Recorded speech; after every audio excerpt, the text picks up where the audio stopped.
जी बिल्कुल, खानपुर मार शहर जे सिंधी स्कूल मोहल्ले में अटकल एक हफ़्तो पहिरीं पुरस्कार नमूने ते लापता थियल हिंदू नौजवान इंदरलाल जेको मिली वियो आहे। नौजवान इंदरलाल खैरपुर ज़िले जे थाणे अकड़ी चौदगी जे अमलदारनि खे एहलकारनि खे मिलियो आहे, जंहिं बाबति ॿुधाए पियो त खेसि असीं नशे वारी हालत में हथु कयो आहे। अहिड़े इतला मिलण खां पोइ इंदरलाल जे घर में ख़ुशी वारो समा आहे।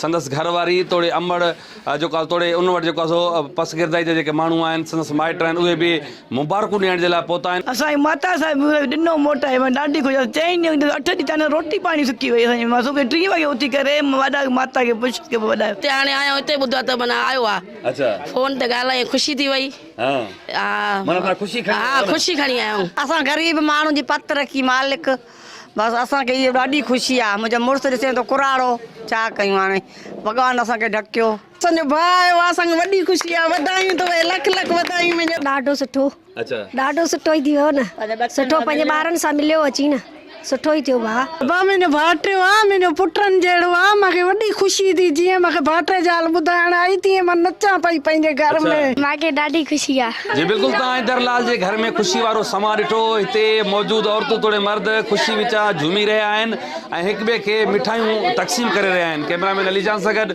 साहिल काज़ी, सिंध टीवी न्यूज़, खानपुर महर।